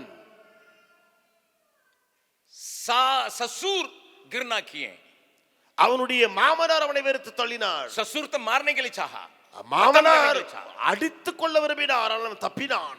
उसका प्रिय दोस्त योनाथान, அவனுக்கு நெருங்கின நண்பன் யோனத்தான் என்பவன், बाइबल बतलाती है, வேதம் சொல்கிறது, दाऊद जंगल में रह गया, योनातान अपने पैलेस में चला गया. தாவீது அவன் அந்த வனாந்தரங்களிலே இருந்து விட்டான், ஆனால் யோனத்தானோ அரண்மனைக்கு போய் விட்டான் என்று சொல்கிறது. उसका अपना बेटा अब्सलोम அவனுடைய சொந்த குமாரனாகிய அப்சலோம் என்பவன் दाऊद को खत्म करने के लिए चाहा. தாவீதை கொலை செய்ய தேடினான். माँ बाप छोड़ दिए, பெற்றோர்கள் கைவிட்டார்கள், ससुर छोड़ दिए, மாமனார் கைவிட்டார், पत्नी छोड़ दिए, மனைவி கைவிட்டாள், दोस्त छोड़ दिए, நண்பனும் கைவிட்டான், बेटा भी उसको मारने के लिए खत्म. மகனும் இவனை கொல்ல வகை தேடினான். इससे फिर किससे प्यार मोहब्बत चाहेंगे? இதை காட்டிலும் வேற யாரிடத்துல அவனுக்கு பாசமும் அன்பும் வர வேண்டும்? योवाब யோவாபு राइट हैंड था, அவனுக்கு வலதுகரமாயிருந்தவன். लेकिन एक वक्त में वो भी पलट गया. ஆனா ஒரு காலகட்டத்திலே அவனும் தலைகீழாய் மாறி போனான். अबियतार அபியத்தார் पास्टर साहब பாஸ்டர் அவர் वो भी छोड़ दिया. அவனும் கைவிட்டான். बगल वाला हाथ पकड़ बोलिए, பக்கத்து கரங்களை பிடித்து சொல்லுங்கள், दुनिया में உலகத்துல सब कोई छोड़ेंगे तबे पिता का हम सही पहचान. எல்லாரும் கைவிட்டாதான் நாம் ஆண்டவரை சரியாக பிதாவை அறிய முடியும். कल हमारा भाई पॉल एब्राहम का बाबूजी की मृत्यु हुई. நேற்று தினத்தில் நம்முடைய பால் அபிரகாம் சகோதரர் இருக்கிற அவருடைய தகப்பனாருடைய மரணம் நேரிட்டது. जो अभी मुंबई में है. இப்பொழுது அவர் மும்பையில் இருக்கிறார். उनकी पत्नी ईश्वरी को आप जानते हैं. அவருடைய மனைவி ஈஸ்வரியை நீங்கள் அறிந்திருப்பீர்கள். और आपको मालूम है पॉल एब्राहम एक खट्टर ब्राह्मण परिवार से आए हैं. இந்த பால் அபிரகாம் ஒரு முழுவதும் வைராக்கியம் உள்ள பிராமண குடும்பத்திலிருந்து ஆண்டவரை அறிந்து கொண்டவர். इसी के चलते उसका बाप उसको गिरना करते थे. இது நிமித்தம் அவருடைய தகப்பனார் அவரை வெறுத்தார்கள். ब्राह्मण का बेटा होके तुम यीशु मसीह के पीछे चला गया பிராமண குமாரனா இருக்கும் பொழுது இயேசுவுக்கு பின்னால நீ போவாயோ? और शादी किया एक लड़की जो हिंदू परिवार से आई है, ईश्वरी. திருமணம் செய்திருக்கிறாள் ஈஸ்வரி, இந்து குடும்பத்திலிருந்து வந்தவள், திருமணம் செய்வாயோ? गिरना कहे. வெறுத்தார். लेकिन उन्होंने बार बार उनको सुसमाचार सुनाते रहा. ஆனால் அவரோ அப்பாவுக்கு திரும்ப திரும்ப சுவிசேஷத்தை அறிவித்துக் கொண்டே இருந்தார். कल उनकी मृत्यु होगी. நேற்றுக்கு அந்த தகப்பனார் இறந்து போனார். कब उनका 100 साल पूरा हुआ मालूम है? எப்பொழுது அவருடைய 100 ஆண்டுகள் நிறைவேறினது தெரியுமா? सितंबर महीना में. செப்டம்பர் மாதத்துல. सितंबर महीना में कितना साल का पूरा किए? செப்டம்பர் மாதத்துல எத்தனையாவது வயதை தாண்டினார்கள்? 100 साल. 100 வயதை தாண்டினார்கள். 100 साल रहने के बाद भी बेटा को बेटा करके ग्रहण करने के लिए तैयार नहीं थे. 100 ஆண்டுகள் கடந்த பின்பும் கூட குமாரனை மகனை என் மகன் என்று சொல்லி ஏற்றுக்கொள்ள ஆயத்தமாக அவர் இல்லை. कल उन्होंने मुझे चिट्ठी लिखा था. நேற்றுக்கு அவர் எனக்கு கடிதம் எழுதினார். भैया हमारा बाप का मृत्यु हो गई है. அண்ணே என்னுடைய தகப்பனார் இறந்து போனார். लेकिन क्या मैं फिर उनको देखूंगा क्योंकि वह यीशु को ग्रहण किए नहीं किए मुझे मालूम नहीं. நான் திரும்ப அவரை பார்ப்பேனா என்னால் எனக்கு தெரியாது அவர் இயேசுவை ஏற்றுக்கொண்டாரா இல்லையா என்பது எனக்கு मैंने தெரியாது. कई बार उनको सुसमाचार सुनाया लेकिन ग्रहण करने के लिए तैयार नहीं थे. நான் अनेक முறை அவருக்கு சுவிசேஷம் அறிவித்திருக்கிறேன், ஏற்றுக்கொள்ள அவர் ஆயத்தமாகவே இல்லை. That is the world. यही संसार है. बेटा भी अच्छा सेवा कर रहा है, बहुत लोग उनसे प्रभु में आए हैं. மகன் இப்பொழுது நல்ல ஊழியம் செய்து கொண்டிருக்கிறார், அநேகர் அவர் மூலமா இயேசுவை ஏற்றுக்கொண்டும் இருக்கிறார்கள். दोनों के बीच में एक सुंदर बेटी महिमा पैदा हुई है. ரெண்டு பேருக்கும் இடையிலே திருமணமான பின்பு மகிமா என்று சொல்லி அருமையான குமாரத்தியை கத்தர் கொடுத்திருக்கிறார். अभी पुणे में वो नर्सिंग में आगे बढ़ रहा है, न्यूट्रिशन में आगे बढ़ रही है. இப்பொழுது அவள் நியூட்ரிஷன்ல அவள் பூனேயில படித்துக்கொண்டு இன்னும் அதிகமாய் படித்துக் கொண்டிருக்கிறாள். बेटा और बहू का एक प्रोडक्ट को देखा वो आदमी लेकिन रिश्ता में ठीक नहीं. மகனும் இன்னும் மருமகளும் அந்த ப்ராடக்டையும் பார்த்திருக்கிற அந்த மனிதர் பாருங்கள், இன்னும் தொடர்பில் அவர் சரியாகவே வரவில்லை. But here David, यहाँ दाऊद प्रभु से एक बात सुना. கர்த்தரிடத்துல ஒரு காரியத்தை கேட்டான். तुम्हारा बेटा का मैं बाप रहूंगा. உன்னுடைய குமாரனுக்கு நானே தகப்பனாயிருப்பேன். कुचलने लगा. அவன் குதித்து சந்தோஷமடைந்தான். माँ बाप छोड़ दें कोई बात नहीं, பெற்றோர் கைவிட்டால் என்ன பரவாயில்லை, पत्नी छोड़ दें कोई बात नहीं, மனைவி கைவிட்டாலும் பரவாயில்லை, पत्नी अपमानित करें कोई बात नहीं, மனைவி நிந்தைக்குள்படுத்தினாலும் பரவாயில்லை, मेरा ससुर मुझे मारने के लिए तैयार था कोई बात नहीं, மாமனாரும் கொல்லை வகைத்தடினார் பரவாயில்லை, अब्सलोम मेरा बेटा मुझे घात करने के लिए चाहा, அப்சலோமின் குமாரன் என்னை கொல்லை வகைத்தடினான், और मेरा राइट हैंड योआब मुझे खत्म किया, என்னுடைய வலது கையாகிய யோவாப் என்னை முறியடிக்க பார்த்தான், अबियतार मेरा पास्टर छोड़ दिया, அபியத்தார் என்னுடைய பாஸ்டரும் கைவிட்டார், कोई बात नहीं, பரவாயில்லை, अगर मेरा बेटा को वो बाप रहेगा मेरा भी तो बाप रहेगा, என்னுடைய குமாரனுக்கு அவர் தகப்பனாய் இருக்கும் பொழுது எனக்கும் தானே அவர் தகப்பன். परमेश्वर हमेशा अपने को बाप करके दिखाने के लिए चाहा, केवल एक ही आदमी पहचाना, தேவன் திரும்ப திரும்ப தன்னை தகப்பனாக வெளிப்படுத்தி இருந்தார். அவர் இந்த கூட்டத்தில் ஒரே ஒரு மனிதன் அதை சரியா அறிந்து கொண்டான். In spite of so many Israelites, only one man could understand, he is my father. कई इज़राइल लोग रहने के बावजूद सिर्फ एक ही व्यक्ति समझ गया वो मेरा पिता है. But still அப்படி இருந்தும் बाकी लोग ग्रहण करने बाप के रूप में इस्राएली लोग ग्रहण करने के लिए तैयार नहीं. இஸ்ரேல் ஜனங்கள் தகப்பனாக அந்த பிதாவை ஏற்றுக்கொள்ள ஆயத்தமாக இல்லவே இல்லை. चिट्ठियां लिख के रही, நிருபங்கள் எழுதப்பட்டு கொண்டே இருந்தன. और कोई अमेरिका से आने से उनके द्वारा दान को बेचते रहे. அமெரிக்காவிலிருந்து யாராவது இங்க வரும் பொழுது அவர் மூலமாய் வெகுமதிகளும் காரியங்களும் அந்த தகப்பனால் கொடுக்கப்பட்டன. और मनी ऑर्डर के द्वारा या बैंक के द्वारा पैसा बेचते रहे. மணி ஆர்டர் மூலமாக அல்லது பேங்க் மூலமாக பணமும் அந்த பையனுக்கு அந்த குடும்பத்துக்கு அனுப்பப்பட்டு கொண்டிருந்தது. मेरी पत्नी मेरे बच्चे ठीक रहना है, என்னுடைய மனைவியும் என்னுடைய பிள்ளைகளும் நன்றாக இருக்க வேண்டுமே. बट परंतु what was the condition of the Israelites? I want to tell you. Israel लोगों की हालत को मैं बताने के लिए चाहता हूं. मलाकी पहला अध्याय மல்கியாவின் புத்தகம் 1ஆம் அதிகாரத்திலே 6वां पद, 6ஆம் வசனம். मलाकी पहला अध्याय का 6 पद, மல்கியா 1ஆம் அதிகாரம் 6ஆம் வசனம். पुत्र पिता का और दासी स्वामी का आदर करता है. यदि मैं पिता हूं तो मेरा आदर मानना कहां है? यदि मैं स्वामी हूं तो मेरा भय मानना कहां? सेनाओं का यहोवा किससे शिकायत करता? तुम याजकों से भी जो मेरे नाम का अपमान करते हो यही बात पूछता है, परंतु तुम पूछते हो हमने किस बात में तेरे नाम का अपमान किया है? तुम मेरी बेदी पर अशुद्ध भोजन चढ़ाते हो ना. குமாரன் தன் பிதாவையும் ஊழியக்காரன் தன் எஜமானையும் கனம் பண்ணுகிறார்களே, நான் பிதாவானால் என் கனம் எங்கே? நான் எஜமானானால் எனக்கு பயப்படுகிற பயம் எங்கே என்று சேனைகளின் கர்த்தர் தமது நாமத்தை அசட்டை பண்ணுகிற ஆசாரியர்களாகிய உங்களை கேட்கிறார். அதற்கு நீங்கள் உமது நாமத்தை இதனாலே அசட்டை பண்ணினோம் என்று கேட்கிறீர்கள். वहां प्रभु उत्तर दे रहा 14 पद. அங்கே 14ஆம் வசனத்திலே கர்த்தர் பதில் கொடுக்கிறார் பாருங்கள். हम कैसा अपमान किए करके पूछते हैं. நாங்கள் எப்படி உங்களை அசட்டை பண்ணினோம் என்று கேட்கிறார்கள். 14 पद, 14ஆம் வசனம். जिस चली के झुंड में नर पशु हो परंतु वो मन्नत मानकर परमेश्वर को बर्जा हुआ पशु चढ़ाए वो शापित है. मैं तो महाराजा हूं, मेरा नाम अन्य जातियों में भय योग्य है. सेनाओं का यहोवा का यही वचन है.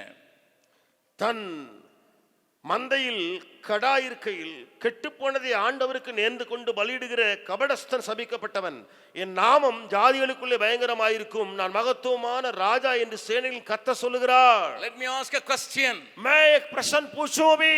अगर आपका परमेश्वर पिता है, ஒருவேளை உங்களுடைய தேவன் பிதாவா இருக்கிறார் என்றால் आप उसको कैसा मान्यता देते हैं? நீங்கள் அவரை எப்படி கனம் பண்ணுகிறீர்கள்?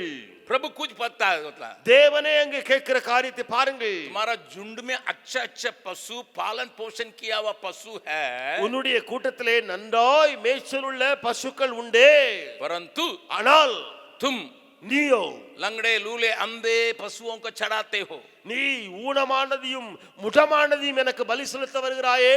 जरूर यहाँ बहुत लोग सेवकाई में हैं। இங்க अनेகர் ஊழியத்துல இருக்கிறது உண்மைதான். प्रभु यहाँ याजकों से कहता है, இங்க இருக்கிற ஆசாரியர்களை பார்த்து கர்த்தர் சொல்கிறார், नया नियम के अनुसार आप और हम याजक हैं। புதிய ஏற்பாட்டின்படி நீங்களும் நானும் ஆசாரியர்களே. लेवी के रूप में चुन लिया, याजकों के रूप में हमें बना लिया। லேவியர்களாக தெரிந்து கொள்ளப்பட்டோம், ஆசாரியர்களாக நாம் உருவாக்கப்பட்டிருக்கிறோம். Do you give the best or the worst?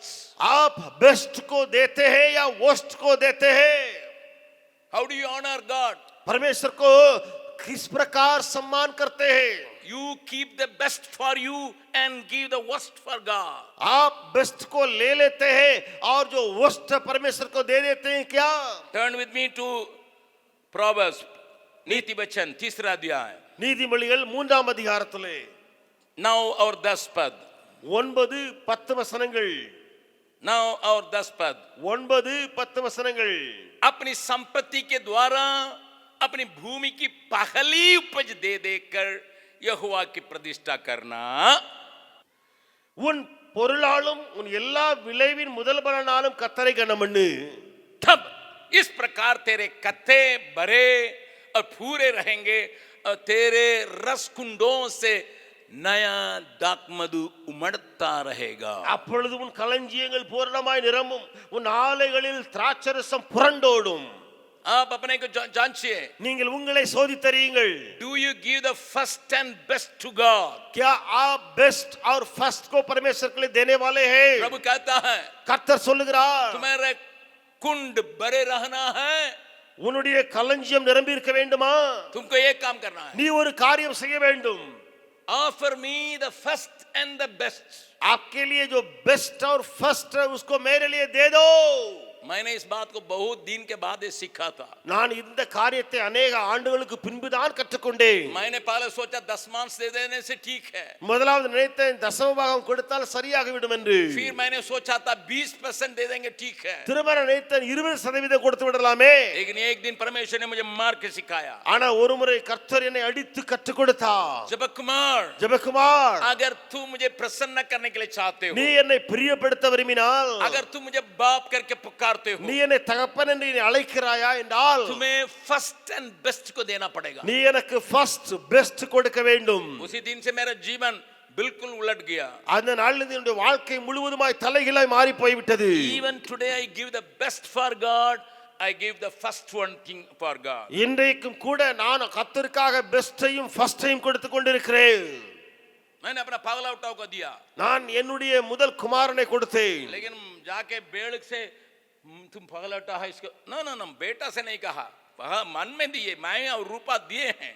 நானும் என்னுடைய மனைவியாக ரூபாவும் கொடுத்திருக்கிறோம், மனதிலே கொடுத்திருக்கிறோம். Listen to me. मेरी बात को ध्यान सुनिएगा. Listen to me. मेरी बात पर ध्यान दीजिएगा. That is a Christian giving, not tithe. Christian giving is the first and the best. Christian giving का मतलब ये होता है कि टाइथ नहीं है, दशमांश नहीं है, और बेस्ट और फर्स्ट की बात होती है. आप दशमांश दे रहे हैं ठीक है, நீங்கள் தசமாவும் கொடுக்கறீங்க சரிதான். कुछ लोग तो वो भी नहीं देते हैं, சிலர் அதுவும் கொடுக்கிறது இல்ல, அது வேற விஷயம். I always rejoice when people come, this is my first salary.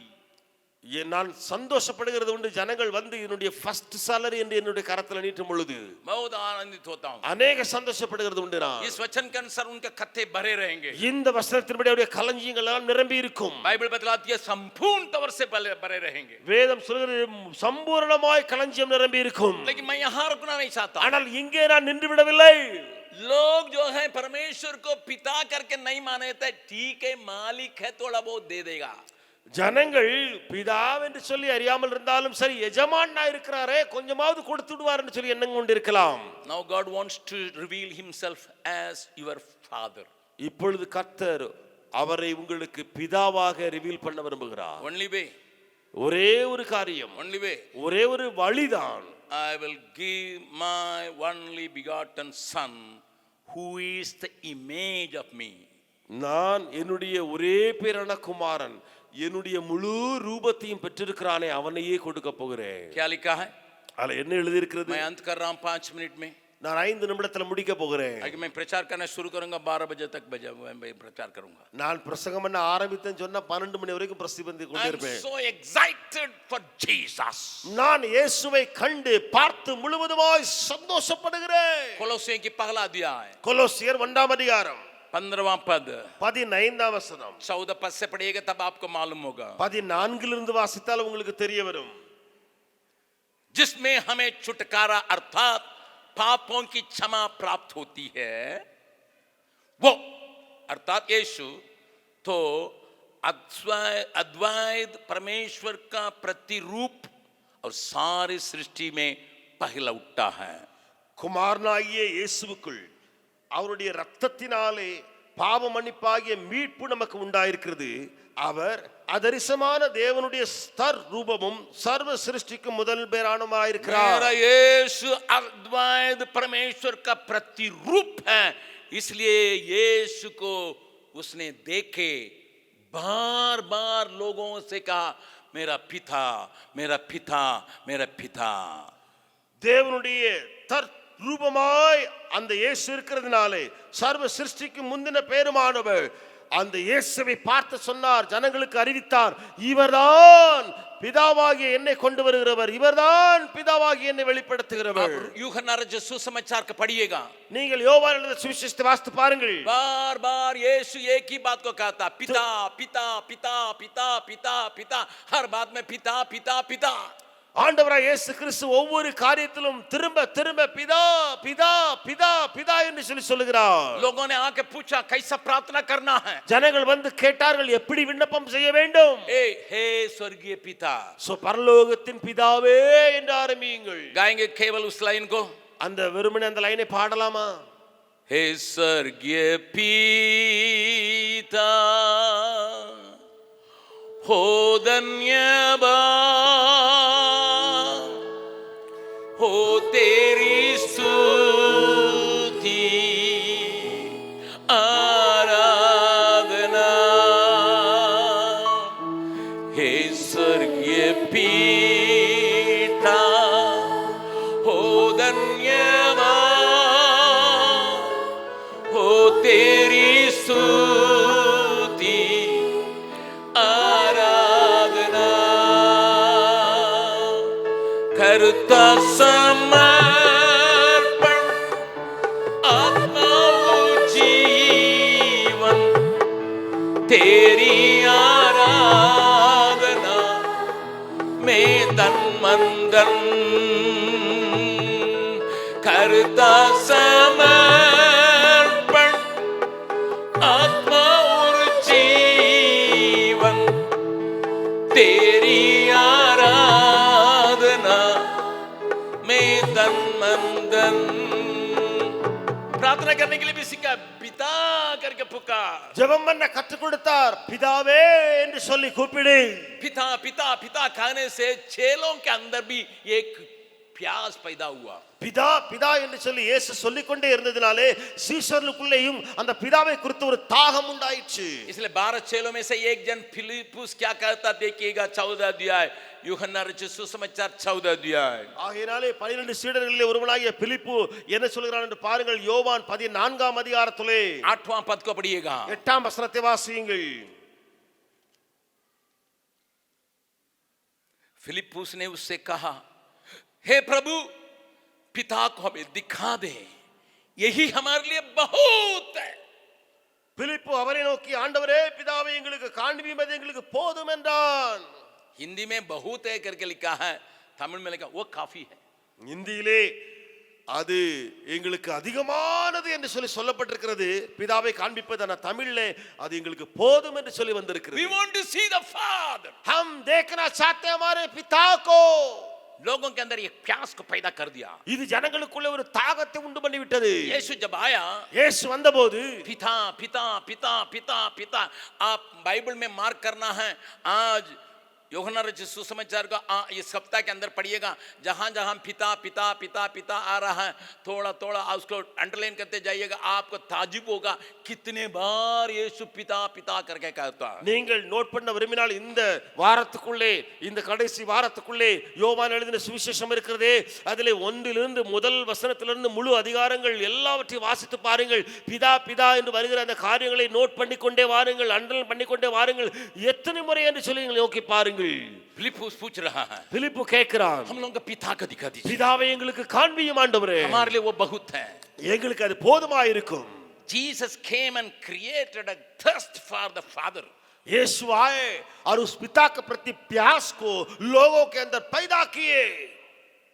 लेकिन यीशु क्या कहता है? ஆனா இயேசு என்ன சொல்கிறார் பாருங்கள். 9 पद 9ஆம் வசனத்திலே यीशु ने उसे कहा, हे फिलिप्पुस, मैं इतना दिन से तुम्हारे साथ हूं और क्या तू मुझे नहीं जानता?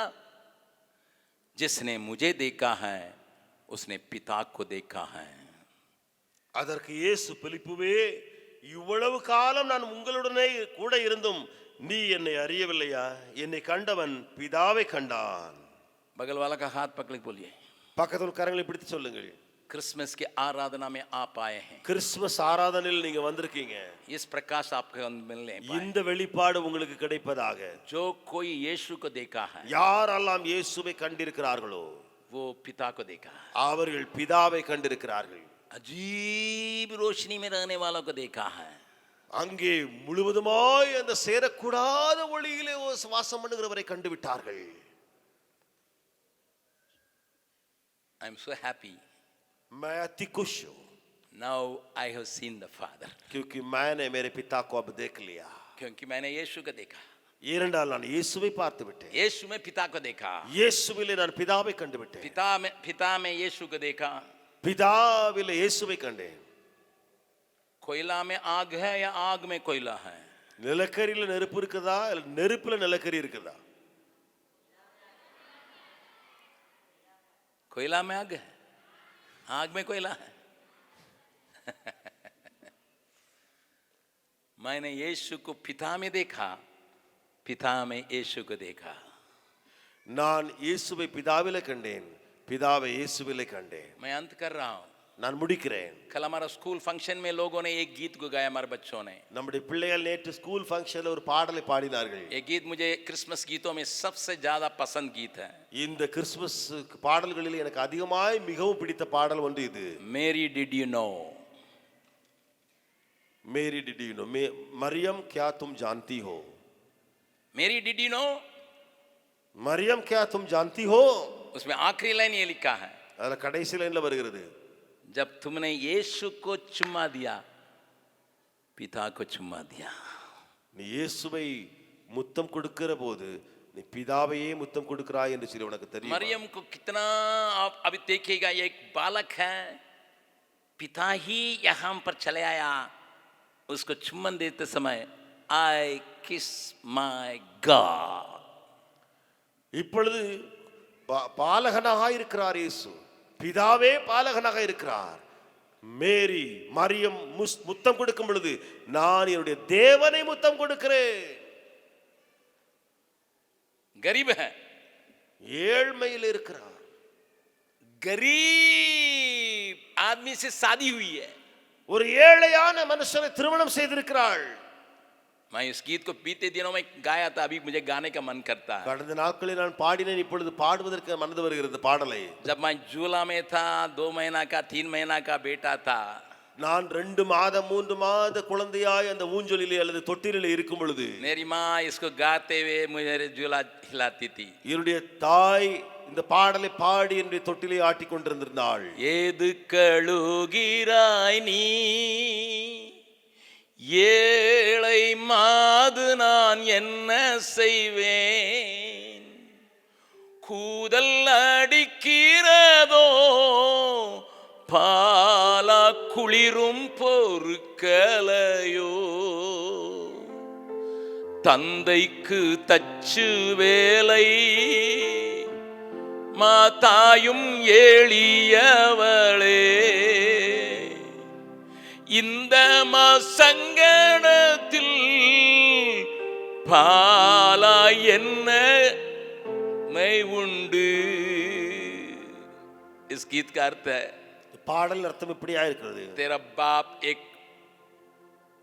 बड़ाई है, உன்னுடைய தகப்பன் ஒரு தச்சன், तुम्हारी माँ भी बहुत गरीब है. உன்னுடைய தாயும் ஏழையானவள். क्या तुम्हें ठंडा लगता है? मैं तुम्हें उड़ाने के लिए सही कपड़ा भी नहीं है. பிள்ளை, உனக்கு குளிர் அடிக்கிற பொழுது உன்னை மூடுவதற்கு சரியான ஆடையும் உடுப்பும் இல்லை. कुछ लोग, मैंने सुना था सुरेश भैया से, बाहर जाने के लिए कुछ लोग किचकिचाते हैं क्योंकि बाहर ठंडा है. நான் சுரேஷ் சொல்ல கேட்டிருக்கிறேன், சிலர் வெளியே போற ரொம்ப ஒரு மாதிரி தயக்கம் காட்டுறாங்க, ஏன்னா வெளில ரொம்ப குளிருமான்னு நினைக்கிறாங்க. बहुत ठंडा होगा. வெறி ரொம்ப குளிர் இருக்கும் வெளியில. गया हम लोगों से ज्यादा ठंडा है. கயா நம்மை காட்டிலும் அதிகமான குளிர் உள்ள ஒரு பகுதி. उसी दिन उसकी माँ कह रही थी हम लोग गया जा रहे हैं. அந்த நாளில் अबन से அவனிடத்துல அவருடைய தாய் சொல்லி கொண்டிருந்தால் நாங்கள் கயா போயிட்டு இருக்கும்போது, हम लोग गया जा रहे थे बीते हफ्ता. கடந்த வாரம் நாங்கள் கயா போயிட்டு இருந்தோம். அப்போ उसका समझाई कि गया इस वेरी नहीं गया जा रही हूँ. அவள் சொன்னால் தாய் அவனை பார்த்து, நான் கயா போயிட்டு இருக்கோன்னு சொன்னான். तुम पापा के साथ रह जाना. நீ அப்பாவோட பக்கத்துல உட்கார்ந்துக்க. अबन तुरंत क्या कहा मालूम है? உடனே அவன் சொன்னது என்ன தெரியுமா? Gaya is more colder than Sikaria. You know that? Gaya Sikaria से ज्यादा ठंड पाने वाला एक जगह है, क्या तुमको मालूम है? आपको मालूम है? फिर तुरंत बोला है. उड़ने கேக்குறா அவன். Mirik Darjeeling, it must be more cold. Mirik Darjeeling, இதை காட்டிலும் அதிகமான குளிர் அங்க இருக்கும்லவா.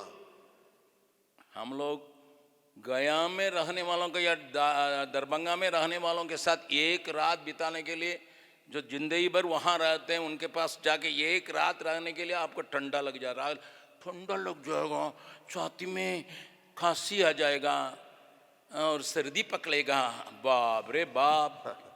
கயாவில அல்லது தர்பங்காவில வாழ்க்கை முழுதும் இருக்கிறவங்க அங்க இருக்கத்தான் செய்யறாங்க, ஊழியம் பண்றாங்க.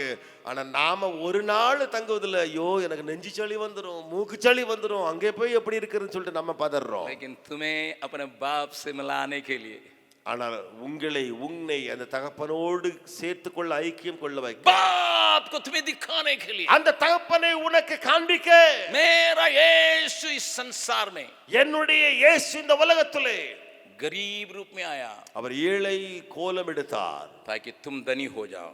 நீ ஐஸ்வர்யவனாய் மாற. मेरा बाइबल बतलाती है, என் வேதம் சொல்கிறது, मुझे धनी बनाने के लिए என்னை ஐஸ்வர்யவனாக்க मेरे यीशु दरिद्र हुआ. என்னுடைய இயேசு கிறிஸ்து ஏழை ரூபம் எடுத்தார். क्रिसमस मनाने के लिए नहीं है, கிறிஸ்துமஸ் கொண்டாடுவதற்கு அல்ல, बांटने के लिए. அது பகிர்ந்து கொடுக்க கூடியது. बगल वाला का दोनों हाथ पकड़, பக்கத்துல ரெண்டு கரத்தை பிடித்து சொல்லுங்கள், क्रिसमस मनाने के लिए नहीं है, கிறிஸ்துமஸ் கொண்டாடக்கூடியது அல்ல, बांटने के लिए. அது பகிர்ந்து கொடுக்குவதற்காக. सब कोई खड़े हो जाएं. எல்லாரும் எழுந்து நிற்கலாமா?